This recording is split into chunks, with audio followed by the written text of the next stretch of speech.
Hi, Lincoln Lions. I am back with another awesome book for our multi-age lesson today. This book is called Stand in My Shoes, and this book is about a really adult word called empathy. We're going to learn all about what is empathy from our book called Stand in My Shoes. So here we go. This is written by Bob Sorensen, and it was illustrated by Shelley Johannes. Emily, this is the fourth time you've barged into my room. I'm trying to study for a big test. I just wanted to talk with you, Emily whined. Alicia closed her book and said, "Can't you have a little bit of empathy?" Emily had no idea what her big sister meant. "What's empathy?" she asked.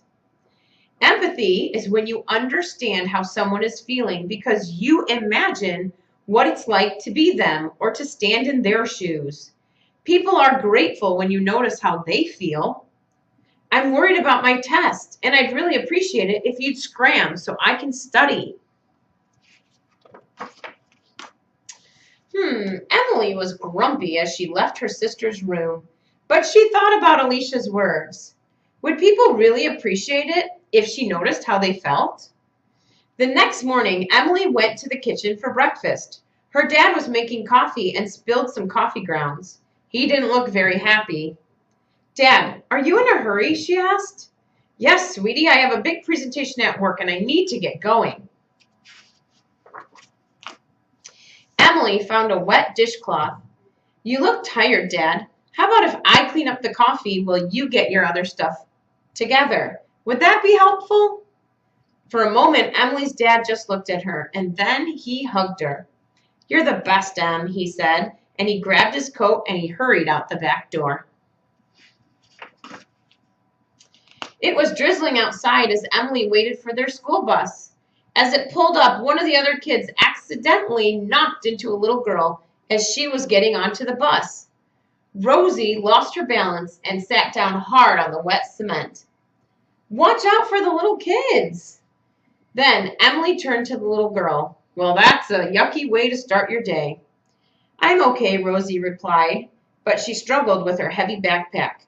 So Emily took Rosie's hand and pulled her up, then helped her onto the bus. In class, Mrs. Fitch was not her usual laughing self. After the morning writing lesson, Mrs. Fitch went back to her desk instead of walking around the classroom like she usually did. Emily noticed that her teacher's eyes were red and that she wiped her nose on a tissue.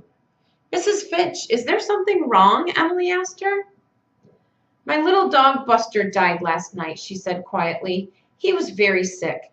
We were hoping he'd get better, but he didn't." "Oh, no," said Emily. "I'm not sure how you feel, but that has to hurt." "It does. Thank you for asking," said Mrs. Fitch. In the cafeteria, she noticed Mrs. Waddle struggling to lift a tray of steamed vegetables into its place on the serving line. That sure looks heavy," Emily said. "It is," Mrs. Waddle said. "I get a workout every day when I serve lunch." "That's quite a load of stuff," Emily said to Mrs. Redmond as she pushed the cart down the hallway. "I just hope I don't run somebody over," she said. Emily decided to walk in front of the cart, yelling in a clear voice, "Coming through! The art cart is coming through!" "Get out of my way," Tommy said as he pushed Samantha, Emily's friend, out of line. "It's my turn." "Tommy, how would you like it if I pushed you out of line when you are waiting for your turn?" "Probably not good," Tommy replied, "but I love the tire swing. Samantha loves it as much as you do, so don't push her and try to cut, okay?" "Sorry," mumbled Tommy as he walked to the end of the line. After school, Mr. Peterson said, "Hello, Emily. I hope you had a wonderful day." She stopped and looked at him. "I did have a wonderful day, but Mr. Peterson, every day you say something nice to me. You never forget." And as she walked to her seat, Emily could hear Mr. Peterson greet each child as they got on the bus. She sat down. She sat down next to her friend Samantha. When the seats were almost full, Rosie rushed onto the bus, out of breath. Oh no, there isn't any place for me. Emily nudged Samantha and then asked her to slide over. Rosie, you can sit with us. I can? Thanks, said Rosie. When Emily got home, her mom asked, How's your day, Em? You look like you're in deep thought. I'm fine, but I'm wondering about something. What's that? Her mom asked. You always seem to notice how I'm feeling. That's just part of being a mom, said her mom. But how about you? Who notices how you're feeling? Emily asked her mom. Wow, Em, said her mom. That's a very thoughtful question. I guess the answer is Aunt Carla and my friends Nancy and Shauna, and mostly your dad. Sometimes Alicia, and now you. Why do you ask? Just wondering, said Emily. I'm starving. Is there anything good for a snack? Let's make something together, said her mom. It was almost bedtime. Emily could see Alicia studying in her room again. Instead of barging in this time, Emily knocked on the door. Can I come in, or are you busy? She asked Alicia.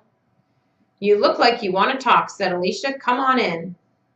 I've been noticing how people feel, Emily said. You know, that empathy stuff. So what happened? Asked Alicia. What did you learn? Well, people really like it when you recognize how they feel. Just noticing seems to touch their hearts. You got it, Emily. But there's something more. When I care enough to notice how others feel, something changes inside of me, Emily explained. Well, it sounds like you like that feeling, said Alicia. Yes, I do, replied Emily. Good. Now get out of here so I can get back to studying. The end. That's our book, Stand in My Shoes, for our multi-age lesson.